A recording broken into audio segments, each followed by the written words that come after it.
ಸುಮ್ಮನೆ ಒಂದು ಕ್ಯಾಸೆಟ್ ಹಾಕಿ ಹೊರಗೆಲ್ಲ ಹಾಕಿದ್ರೆ ಅದು ಹೊರಗಿನವ್ರು ಕೇಳಿ ಏನಪ್ಪ ಅಂದ್ರೆ ಗುಲ್ಬರ್ಗ ಅದು ಕಂಪ್ನಿಯವ್ರು ಬಂದುಬಿಟ್ರು ನಮ್ಮಲ್ಲಿ. ನಾವು ಪುಸ್ತಕ ಮಾರ್ಬೇಕಾದ್ರೆ ಬಜಾರ್ದಾಗ ಹೋಗಿ ಅದು ಕ್ಯಾಸೆಟ್ ಹಚ್ಚಿ ಪುಸ್ತಕ ಮಾರ್ತಿದ್ದಾರೆ. 5 ರೂಪಾಯಿ ಒಂದು ಬುಕ್ ನಾನು. ಅಂದ್ರೆ ನೀವು ಬರೆದಿರ್ತಕ್ಕಂಥ ಬುಕ್ ಸೇಲ್ ಆಗ್ಬೇಕಾದ್ರೆ ಮೊದಲು ಕೇಳಿಸ್ತಿದ್ದಾರೆ ಕ್ಯಾಸೆಟ್ ಕಂಪ್ನಿಯವ್ರು ಬಂದ್ರು ಮನೆಗೆ. ಒಂದು 10 ಹಾಡಿನ ಒಂದು ಕ್ಯಾಸೆಟ್ ಮಾಡ್ಲಿಕ್ಕೆ ಏನು ತಗೋತೀರ ಅಂದ್ರೆ 10,000 ರೂಪಾಯಿ ತಗೋತೀವಿ. ಒಂದು ಕ್ಯಾಸೆಟ್ ನಮ್ಗೆ 10,000 ಕೊಟ್ಟು ಲಕ್ಷಾನ್ಗಟ್ಲೆ ಕ್ಯಾಸೆಟ್ ಲಕ್ಷಾಧೀಶರು ಆದ್ರು ಬೆಳೆಸ್ಕೊಂಡು ನಾವು 10,000 ಮಾಡಿದ್ಮೇಲೆ ರೇಟ್ಸ್ ಕಳ್ಕೊಂಡಿದ್ದೆವು. ಆಲ್ರೆಡಿ ಅವ್ರಿಗೆ ನೀವು ಸಂಪರ್ಕ ಏನಿಲ್ಲ, ಹಕ್ಕೇ ಇಲ್ಲ. ಈ ರಾಜ್ಕುಮಾರನ ಮಗ ಶಿವರಾಜ್ ಕುಮಾರ್ ಆನಂದ್ ಆಡಿಯೋ ಹೋಯ್ತು.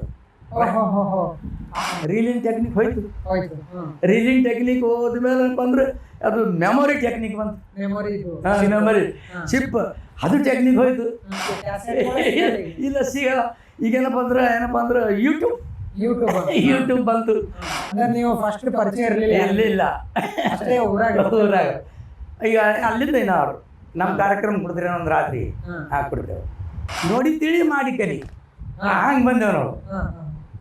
ನಾವೇನು ನಿರ್ದೇಶನ ಇದು ಹಿಂಗೆ ಆದ್ರೆ ಸರಿ ಆಗ್ತದೆ, ಇದು ಪಾಸ್ ಆಗ್ತದೆ, ಇದು ಪಬ್ಲಿಕ್ ಹೆಸರು ಬಿಡ್ತದೆ. ಆತ್ಮವಿಶ್ವಾಸ ಪ್ರಸಿದ್ಧಿ ಪಟ್ಟಿದಂದ್ರೆ ಮೊದಲನೇ ಕಂತು ಪುಸ್ತಕ 10 ಹಾಡಿನ ಕ್ಯಾಸೆಟ್ ಸುವರ್ಣ ಸೋಮಣ್ಣ ವಣಿಕಿ ಪದ ಹಿಂಗ ಏಳಾರಿ ಕುಂತವಾರ ಹೇಳ್ತೀನೊಂದು ಕತಿ ಸಾರ. ಹೊಸ ವಿಡಿಯೋಗಳಿಗಾಗಿ ಜೈ ಮೀಡಿಯಾ ಸಬ್ಸ್ಕ್ರೈಬ್ ಮಾಡಿ, ಹಾಗೆ ನೀವು ನೋಡಿ ನಿಮ್ಮವರಿಗೂ ಶೇರ್ ಮಾಡಿ.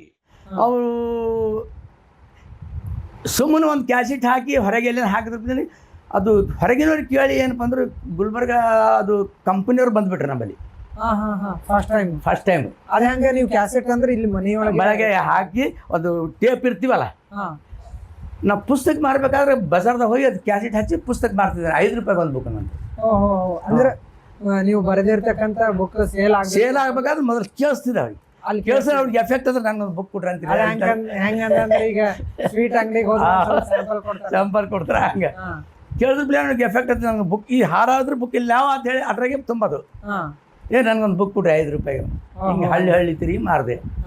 ಹಳ್ಳಿ ತಿರುಗಿ ಮಾಡಿದ್ಮೇಲೆ ಅದು ಮಾರ್ಕೆಟಿಗೆ ಬಂತದು. ಮಾರ್ಕೆಟಿಗೆ ಬಂದ್ರೆ ಲೈವ್ ಕ್ಯಾಸೆಟ್ ಕಂಪ್ನಿಯವ್ರು ಬಂದ್ರು ಮನೆಗೆ. ಒಂದು 10 ಹಾಡಿನ ಒಂದು ಕ್ಯಾಸೆಟ್ ಮಾಡ್ಲಿಕ್ಕೆ ಏನು ತಗೋತೀರ ಅಂದ್ರೆ 10,000 ರೂಪಾಯಿ ತಗೋತೀವಿ ನಾವು. ಒಂದು ಕ್ಯಾಸೆಟ್ ಈಚ ಕಡೆ ಒಂದು ಅರ್ಧ ತಾಸು, ಆಚೆ ಕಡೆ ಒಂದು ತಾಸು ರೀಲಿಂದ 5 ಹಾಡ ಹಿಡಿಬೋದು. ಒಂದು ದೊಡ್ಡ ವಿಧಾನ 4-8 ಹಿಡಿಬೋದು. 10,000 ಕೊಡ್ರಿ ಅಂದು ಅಗ್ರಿಮೆಂಟ್ ಆಯ್ತು ಅವ್ರಿಗೆ. ನಾವು 10,000 ತೊಗೊಂಡು ಅವರು ಕ್ಯಾಸೆಟ್ ದುಕಾನ್ದಾಗ ಬಜಾರ್ದವ್ರು ಮಾರ್ಕೆಟ್ ಲೈನ್ ಹಿಡಿತಾವೆ. ಪುರ ಲೈನ್ ಹಿಡಿತದೆ ಮಾರ್ಕೆಟ್. ನಮ್ಗೆ 10,000 ಕೊಟ್ಟು ಲಕ್ಷಾನ್ಗಟ್ಲೆ ಕ್ಯಾಸೆಟ್ ಲಕ್ಷಾಧೀಶರು ಆದ್ರು ಬೆಳೆಸ್ಕೊಂಡ್ರು. ಒಬ್ಬೊಬ್ರು ರೈಟ್ಸ್ ಮಾಡ್ಕೊಳತ್ರು. ಇಲ್ಲಿಂದ ವಿಕ್ರಮ್ ಕ್ಯಾಸೆಟ್ ಸೆಂಟರ್ಗೆ ಹೋಯ್ತು. ಅಲ್ಲಿಂದ ಮತ್ತೊಬ್ಬರು ದೊಡ್ಡ ಕ್ಯಾಸೆಟ್ ಸೆಂಟರ್ ಮಾರಾಟ ಅದು ಅದಕ್ಕೆ ಕೊಡ್ತೇನೆ ನನ್ಗೆ ಅಂತೇಳಿ ನಾವು 10,000 ಮಾಡಿದ್ಮೇಲೆ ರೇಟ್ಸ್ ಕಳ್ಕೊಂಡಿದ್ದೆವು. ಆಲ್ರೆಡಿ ಅವ್ರಿಗೆ ನೀವು ಸಂಪರ್ಕ ಏನಿಲ್ಲ, ಹಕ್ಕೇ ಇಲ್ಲ. ಹೆಸರು ಇರ್ತಾವ ಅಷ್ಟೇ. ವ್ಯಾಪಾರ ಅವ್ರ ಬಳಿ ಹಿಡಿತದೆ, ಅವ್ರ ಬಳಿ ಮಾಡ್ಲತ್ತರು. ಹಿಂಗಾಗಿ ಅದು ವಿಕ್ರಮ್ ಕ್ಯಾಸೆಟ್ ಸೆಂಟರ್ ಆಗಿದ್ಮೇಲೆ ಅದೇನಪ್ಪ ಅಂದ್ರೆ ಆಖರಿಗೆ ರಾಜ್ಕುಮಾರನ ಮಗ ಶಿವರಾಜ್ ಕುಮಾರ್ ಆನಂದ್ ಆಡಿಯೋ ಹೋಯ್ತದೆ. ಆನಂದ್ ಆಡಿಯೋದವ್ರು ಖರೀದಿ ಮಾಡಿದ್ರು ನನ್ನ ಪೂರ ಸಾಹಿತ್ಯ. 8-10 ಕ್ಯಾಸೆಟ್ ಅವರು ಖರೀದಿ ಮಾಡಿದ್ರು. ಖರೀದಿ ಮಾಡಿದ್ಮೇಲೆ ಅಲ್ಲಿ ಹೋಯ್ತದು. ಅದು ಟೆಕ್ನಿಕ್ ಹೋಯ್ತು.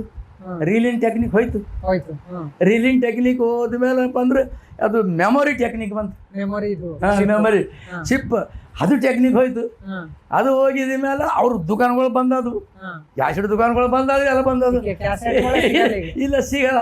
ಈಗೇನಪ್ಪ ಅಂದ್ರೆ ಯೂಟ್ಯೂಬ್ ಬಂತು. ಹಿಂಗೆ ತಂತ್ರಜ್ಞಾನ ಬದಲಿ ಹಾಕೋತ ಹೋದಂಗೆ ಅವ್ರು ರೈಟ್ಸ್ ಮಾಡಿದ್ಮೇಲೆ ಹಿಂದ್ಸರ್ ನಾವು ಬಡ್ದು ನಾವು ಮಾಡ್ಲತ್ತೇವೆ. ಇನ್ನು ಈಗ ದೂರದ್ದು ಬೀದರ್, ಹುಮ್ನಾಬಾದ್, ಗುಲ್ಬರ್ಗ, ಬಿಜಾಪುರ ಎಲ್ಲರೂ ಬರೋರು. ಏನು ತೋತೀರಿ ಒಂದು ರಾತ್ರಿ ಹಾಡ್ಲಾಕ ನೀವು 10-15 ಸಾವಿರ ತೋತೀವಿ. ನೀವು ಫಸ್ಟ್ ಪರಿಚಯ ಇರಲಿಲ್ಲ ಊರಾಗ. ಈಗ ಅಲ್ಲಿಂದ ಅವ್ರು ನಮ್ಮ ಕಾರ್ಯಕ್ರಮ ಕೊಡ್ತೀರಿ ಒಂದು ರಾತ್ರಿ ಹಾಕ್ಬಿಡ್ತೇವೆ. ಹಿಂಗಾಗಿ ಒಂದು 20-30 ವರ್ಷ ಕಾರ್ಯಕ್ರಮ ಕೊಟ್ಕೊಡ್ತೇನೆ ತಿರುಗಿದೆವು. ಕರೀಮ್ ಸಾಬ್ ಅವರು 4 ವರ್ಷ ಆಯ್ತು ಅವ್ರು ತೀರ್ಕೊಂಡು. ಭಾಳ ತೀರ್ಕೊಂಡ. ಹೆಣ್ತಿಗೆ ಸ್ವಲ್ಪ ಬೇಮಾರು ಬಿದ್ದಳು, ಮನಸ್ಸಿಗೆ ಶಾಕ್ ಆಯ್ತು ಏನಾಯ್ತು ಅವ್ರಿಗೆ. ಜರ ನನಗಿಂತ 10 ವರ್ಷ ಸಣ್ಣವನೇ ಕರೀಮ್ ಸಾಬ್ ಅವರು.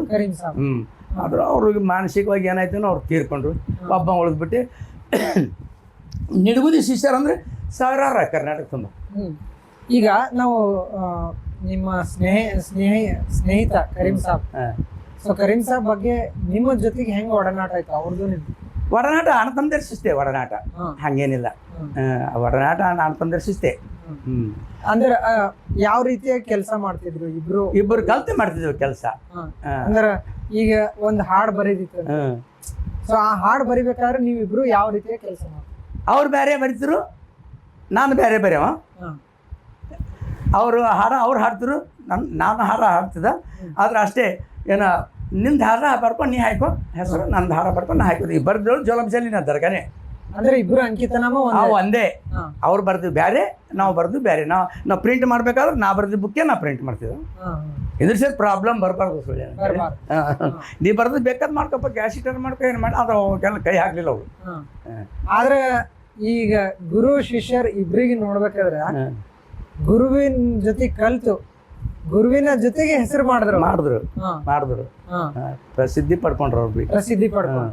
ಸೊ ಮೊದ್ಲಿಗೆ ನೀವು ಈ ಒಂದು ಸಾಹಿತ್ಯ ಕ್ಷೇತ್ರಕ್ಕೆ ಬರ್ಬೇಕು ಅಂತ ನೀವು ಅನ್ಕೋಮಕ್ಕಿಂತ ಮುಂಚೆ ನಿಮಗ ಕೆಲವೊಂದಷ್ಟು ಪ್ಲಾಟ್ಫಾರ್ಮ್ಗಳು ಇರ್ಲಿಲ್ಲ ಅವಾಗ. ಯಾಕಂತಂದ್ರೆ ನಾ ಬರಿಬೇಕಪ್ಪ, ನನಗೆ ಗೈಡ್ ಮಾಡೋರು ಯಾರು ಇರ್ಲಿಲ್ಲ, ನನಗೆ ಹೇಳೋರು ಯಾರು ಇಲ್ಲ. ಸೊ ಅಂತ ಸಂದರ್ಭದೊಳಗೆ ನೀವು ಯಾವ ರೀತಿಯ ಕೆಲಸ ನೋಡಿ ತಿಳಿ ಮಾಡಿ ಕಲಿ, ಹಂಗೆ ಬಂದೇವು ನಾವು. ನಾವೇನು ನಿರ್ದೇಶನ ಇದು ಹಿಂಗೆ ಆದ್ರೆ ಸರಿ ಆಗ್ತದ, ಇದು ಪಾಸ್ ಆಗ್ತದ, ಇದು ಪಬ್ಲಿಕ್ ಹೆಸರು ಬಿಡ್ತದೆ, ಆತ್ಮವಿಶ್ವಾಸ. ಅಂದ್ರೆ ನಿಮ್ಮ ಗೈಡ್ ಮಾಡೋದಿಲ್ಲ ನಮ್ಗೆ, ನಮ್ಮ ಮೈಂಡೇ ನಮಗೆ ಗೈಡ್ ಮಾಡೋದು. ಹಿಂಗೆ ಮಾಡಿದ್ರೆ ಇದು ಪಾಸ್ ಆಗ್ತದೆ ಗ್ಯಾರಂಟಿ, ಇದು ಪಬ್ಲಿಕ್ ಇದಕ್ಕೆ ಚಾಸ್ತದ ಅಂತೇಳಿ ನಮ್ಗೆ ಆತ್ಮವಿಶ್ವಾಸ ಬರೆಯೋದು.